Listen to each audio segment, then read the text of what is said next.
Hello everyone, कैसे हो। मैं रवि कुमार। आज मैं आपको कराऊंगा जो छोड़ा था तत्पुरुष समास को, आज उसी को मैं कंप्लीट करूंगा। तत्पुरुष समास को पूरा कंप्लीट करूंगा और जो 3 समास और बच गए हैं उनको भी मैं जल्द ही समाप्त कर दूंगा। ठीक है।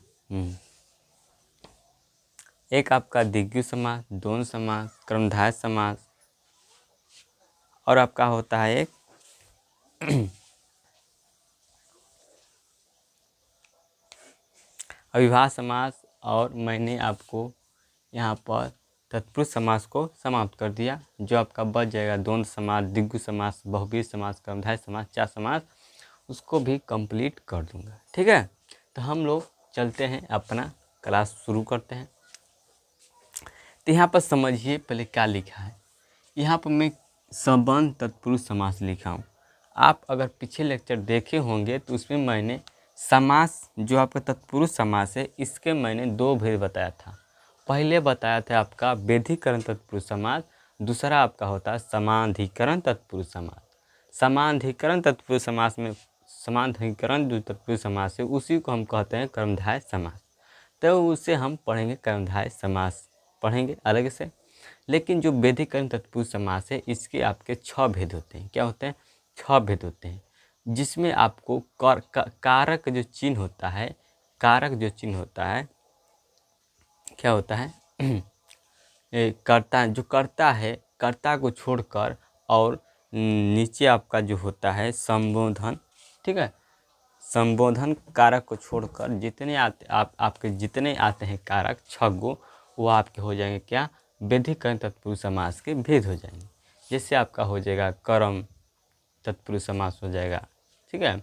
इस तरह आपका हो जाएगा 6 गो आपका होता है क्या? कर्ता ने कारण से तक, जो कर्ता छोड़कर और संबोधन कारक को छोड़कर जितने कारक आते हैं आपका क्या हो जाएगा? वेधीकरण तत्पुरुष समास के भेद हो जाएगा। ठीक है। तो हम लोग 2 गो वेधीकरण तत्पुरुष समास का भेद पढ़ चुके थे। 4 गो आपका बचा है, 2 गो। 2 आज मैं कंप्लीट कराऊंगा और उसके बाद उपभेद के भी बात करूंगा। ठीक है। चलिए, तो यहाँ पर समझिए 5वां आपका है संबोधन संबंध तत्पुरुष समास। संबंध तत्पुरुष समास को हम कहते हैं, क्या कहते हैं समझिए। इसमें पूर्व पद को हम कहते हैं प्रथम पद, पहला पद, या प्रथम पद भी कहते हैं, पहला पद भी कहते हैं, इसे हम पूर्व पद भी कहते हैं। ठीक है। तो इसमें पूर्व पद से संबंध कारक की विभक्तियाँ का, की, के, का लोप होता है। लोप मतलब होता है गायब होना, गायब होना या छुपा होना। ठीक है। छुपा होना, गायब होना, छुपा होना लोप का मतलब होता है। तो यहाँ पर लिखा है कि इसमें पहला पद से संबंध कारक का विभक्तियाँ का, की, जो आपका लोप हुआ रहता है। तो इसमें लिखेंगे, तो एग्जाम्पल में बात करूँ, एग्जाम्पल में तो यहाँ पर लिखा है राजा का राजपुत्र लिखा है। अगर मैं इसे विग्रह करूँ, क्योंकि जो आपका होता है समास होता है वो आपका संक्षेप करता है। विग्रह शब्दों क्या करता है? संक्षेप करता है, वही आपका समास होता है। तो जो आपका यह समास है, अगर इसे मैं विग्रह वापस करूं तो इसका क्या हो जाएगा? राजा का पुत्र हो जाएगा। तो यहाँ पर देखेंगे तो विभक्तियाँ क्या रहे? ये आ रहे का आ रहे। तो यहाँ पर देखेंगे का आ जाए, की आ जाए, के आ जाए, तो आपका होता है संबोधन तत्पुरुष समास होता है। ठीक है। तो यहाँ पर मैंने विग्रह किया, तो राजा और पुत्र को विग्रह किया तो मिला राजा का पुत्र। तो यहाँ पर का क्या है? आपका संबोधन कारक है, इसलिए यह हो जाएगा संबोधन तत्पुरुष समास हो जाएगा। क्लियर। अब यहाँ पर जैसे है गंगा जल है, तो यहाँ पर अगर मैं विग्रह करूँ तो ये आपका क्या बनता है? गंगा का जल बनता है। क्या बनता है? गंगा का जल बनता है। तो गंगा का जल बनता है यहाँ पर। तो जो गंगा का जल बनता है यहाँ पर का क्या है? ये आपका क्या कौन सा हो जाएगा कारक? ये आपका कारक हो जाएगा संबंध कारक हो जाएगा। क्या हो जाएगा? संबंध कारक। इसलिए यह इसे कहते हैं हम संबंध तत्पुरुष समास कहते हैं। ठीक है, उसी तरह आपका है गंगा सागर। गंगा सागर आपका है तो गंगा का सागर, गंगा का सागर है, गंगा का सागर। तो यहाँ पर गंगा का सागर है तो जो का है विभक्तियाँ क्या है, का है, तो यह जो का की के रहे तो ये आपका होता है संबंध कारक। और जो आपका जो आपका यह आ जाए या गायब होता है, छुपा हुआ रहता है। देखिए आप लिखा है ना, लोप हुआ रहता है, मतलब छुपा इसमें छुपा हुआ है। ठीक है, का इसमें क्या है, छुपा हुआ है। तो ये आपका हो जाएगा संबंध तत्पुरुष समास हो जाएगा। आसान बस हम समझिए कि अगर मैं विग्रह करता हूँ, क्या करता हूँ, विग्रह मतलब कि अगर मैं जो दिया है समास का जो शब्द दिया है, अगर उसे मैं विग्रह करता हूँ और उसमें विभक्तियाँ मतलब कारक का कोई भी चिन्ह आ जाए तो उसमें हम आँख मूंद कर तत्पुरुष समास लगाएंगे। क्या लगाएंगे, तत्पुरुष समास लगाएंगे। लेकिन वह उसमें विभक्तियाँ के अनुसार अगर मैं उसे विग्रह करता हूँ तो अगर काय आ जाए, की आ जाए, के आ जाए तो आपका क्या हो जाएगा, संबंध तत्पुरुष समास हो जाएगा। Clear clear. उसी तरह आपके 6वां नंबर है जो आपका है अधिकरण तत्पुरुष समास। क्या है, अधिकरण तत्पुरुष समास है। यहाँ पर अधिकरण तत्पुरुष समास है।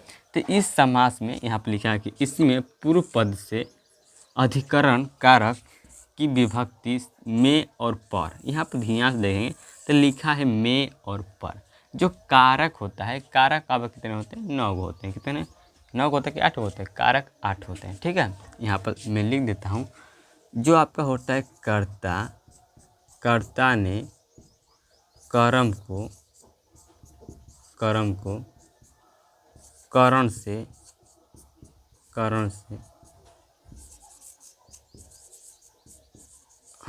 अधिकरण से अलग ठीक है, से अलग, ये आपका होता है से अलग होता है। और आपका होता है संबंध अब क्या हो जाएगा, संबंध आपका हो जाएगा का की हो जाएगा। फिर आपका हो जाएगा आपका संबोधन हो जाएगा, क्या हो जाएगा, संबोधन हो जाएगा। इस आपको क्या, एक हुआ कर्ता ने कर्म को करण से, अधिकरण में पर, अधिकरण करण से। और आपका होता है, और क्या होता है यहाँ पर, रुक जाए इससे हटा दो, कुर्सियाँ है ना, बड़ी दिक्कत करता है।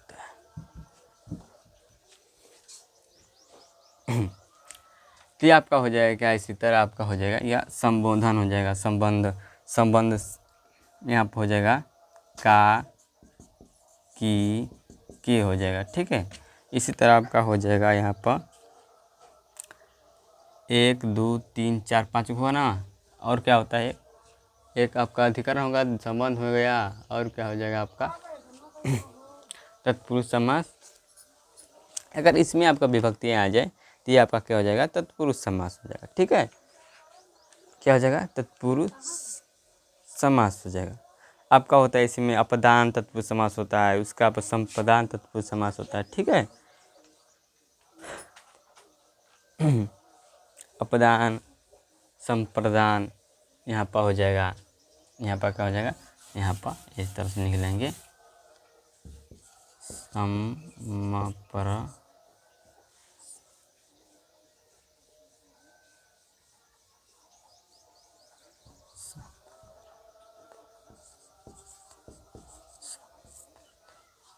संप्रदान हो जाएगा आपका। ठीक है, संप्रदान हो जाएगा। ठीक है, यहाँ पर संप्रदान हो जाएगा। उसके संप्रदान से क्या होता है, संप्रदान से यहाँ पर देखेंगे, संप्रदान से तो आपका संप्रदान होता है, इसमें आपका होता है क्या होता है, के लिए होता है, क्या होता है, के लिए होता है। के लिए लिख देंगे, क्या लिख देंगे, के लिए लिख देंगे। उसके बाद आपका होता है अपदान। ठीक है, अपदान क्या होता है, अपदान आपका होता है यहाँ पर से अलग होता है, क्या होता है, से अलग होता है। यहाँ पर हो जाएगा से अलग। ठीक है, से अलग। और आपका आ जाएगा यहाँ पर संबंध और अधिकरण तत्पुरुष समास जाए।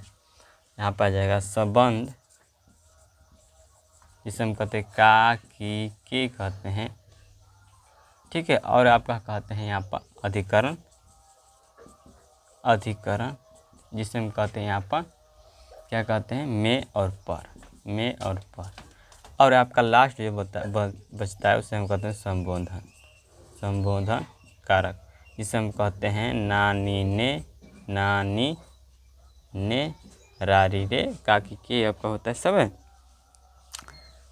अरे ये नहीं होते आपका जी, इसमें आपका होता है क्या, इसमें होता है लूप होता है, इससे हे बिलापन का होता है हे, अरे, ठीक है। हाँ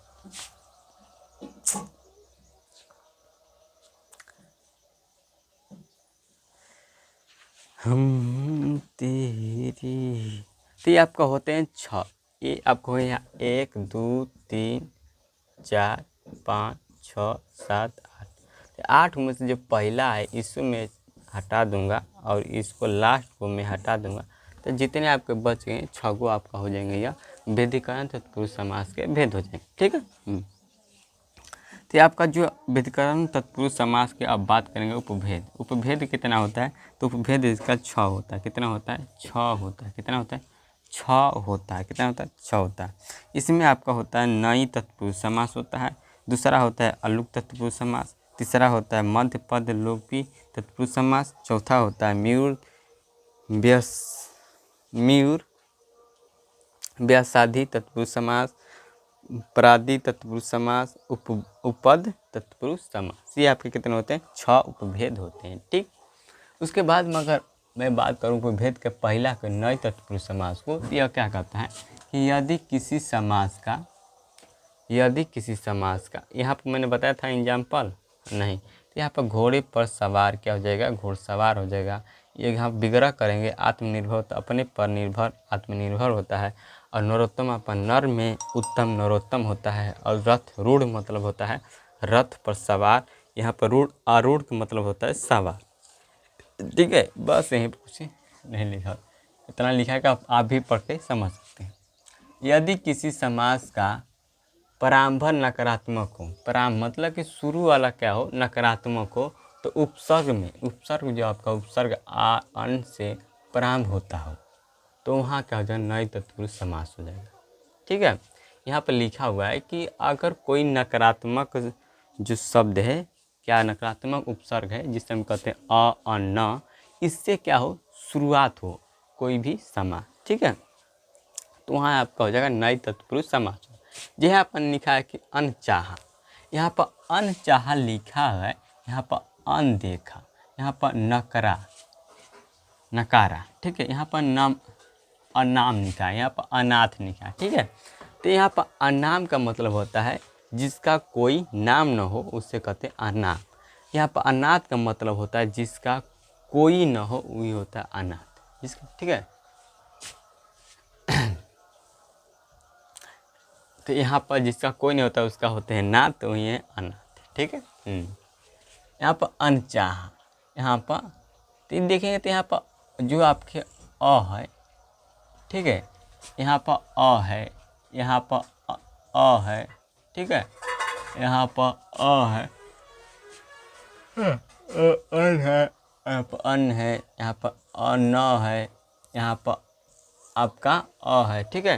तो इस तरह से आपका क्या हो जाएगा, इसे अब नकारात्मक शब्द दे रहा है, यह अ न क्या दे नकारात्मक शब्द दे रहा, तो इसका क्या हो जाएगा नए तत्पुरुष समास हो जाएगा।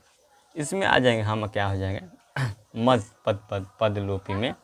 तो मध्य पद लोपी तत्पुरुष समास में जिस समास में विग्रह करने पर, क्या विग्रह करने पर बीच का कोई पद, बीच का कोई पद लुप्त रहता है, लुप्त मतलब गायब रहता है, तो वहाँ क्या हो जाता है आपका मध्य लोपी समास हो जाता है, ठीक है।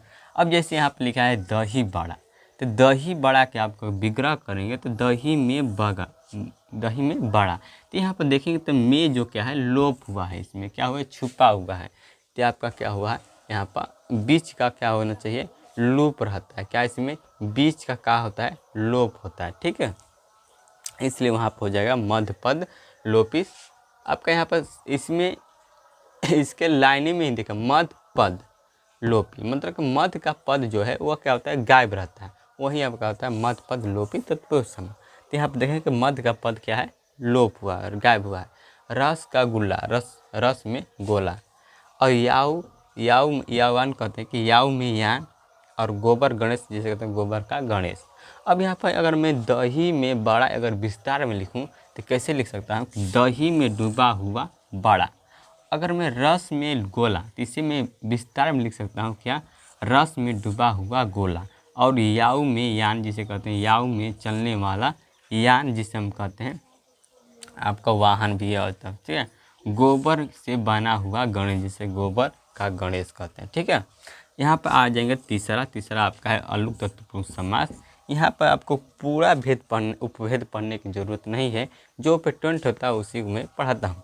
यहाँ पर अलुक का शाब्दिक अर्थ होता है आपका जो लुप्त न हो, जो गायब न हो, उसी कहते हैं हम क्या, अलुक तत्पुरुष समास। तो यह आपका शाब्दिक अर्थ होता है। इसमें पूर्व पद मतलब पहला पद के साथ विभक्तियों का लोप नहीं होता है, मतलब पहला पद होता है जिसमें, तो उसमें आपका विभक्तियाँ का लोप नहीं होता है। जब बिना विभक्तियों का लोप हुए दो पदों मिलकर एक नई शब्द का निर्माण करते हैं, मतलब कि इसमें विभक्तियाँ का लोप नहीं होता है। और विभक्तियाँ का लोप होने के बावजूद भी दो शब्दों से मिलकर क्या नया शब्द का निर्माण करें, उसमें आपका क्या हो जाएगा, यह अलुक तत्पुरुष समास हो जाए। तो वहाँ हो जाएगा अलुक तत्पुरुष समास। यहाँ पर लिखा है कि इसमें पूर्व पद के साथ विभक्तियों का लोप नहीं होता है, विभक्तियों का लोप नहीं होता है, मतलब कि विभक्तियाँ गायब नहीं होता है। विभक्तियाँ जो कारक जो चिन्ह है वह क्या होता है, गायब नहीं होता है। जब बिना विभक्तियों का लोप हुए, मतलब कि जब कारक विभक्तियाँ चिन्ह होता है वह गायब हुए भी दो पदों मिलकर एक नई शब्द का निर्माण करें, ठीक है। गायबो न हो के एक नया शब्द का निर्माण करे तो आपका क्या हो जाएगा, यहाँ पर आपका क्या हो जाएगा, वहाँ पर अलुक तत्पुरुष समास होगा। जैसे यहाँ पर लिखा है युधिष्ठिर, यहाँ पर लिखा है युद्ध स्थिर, जिसे कहते हैं हम युद्ध में स्थिर, उसे हम कहते हैं युधिष्ठिर। जो आपका अगर मैं विग्रह किया हूँ तो युद्ध में आपका हो जाएगा स्थिर, ठीक है। जो आपका सर सिज है, सर सिज आपका है सरसित, या किससे बना है, तो सरसी प्लस जस बना है, सरसी प्लस जस बना है, जिसे हम कहते हैं तालाब में उत्पन्न। सरसी का मतलब होता है तालाब, जज मतलब उत्पन्न होता है, तो सरसी मतलब तालाब में उत्पन्न। और वाचपति जिसे कहते हैं कि वाक प्लस पति, वाक आपका क्या होता है, पति होता है, वाचपति, ठीक है। तो वाणी का सम्राट जिसे हम कहते हैं वाचस्पति, ठीक है। यहाँ पर मन सीरीज आपका होता है मनसी प्लस ज, ये होता है मन में जन्म, ये होता है मन सीरीज, ठीक है। तो ये आपका क्या हो जाएगा, आज से कंप्लीट हो गए तत्पुरुष समास। कल से पढ़ेंगे हम लोग क्या, कर्मधारय समास पढ़ेंगे। क्या पढ़ेंगे, कर्मधारय समास। अच्छा लगा हो तो चैनल सब्सक्राइब कर लें। यहाँ पर थोड़ा जो दिक्कत हुआ है तो इससे आप घबराए मत कि इस मास्टर को यहाँ पर याद नहीं था, अब चला है पढ़ाने, इसको इग्नोर किए, क्योंकि कुछ बात सब हम भी आपके साथ टीचर नहीं, आपके साथ मैं भी एक स्टूडेंट हूँ। अभी शुरू में उतना पढ़ाने का तजुर्बा नहीं है, लेकिन धीरे धीरे हम लोग अपना लाइन धर लेंगे और अच्छी तरह से पढ़ना शुरू कर देंगे। तो सपोर्ट कीजिए और वीडियो को शेयर कीजिए और एक दूसरे को सपोर्ट कीजिए। जय हिंद, जय भारत।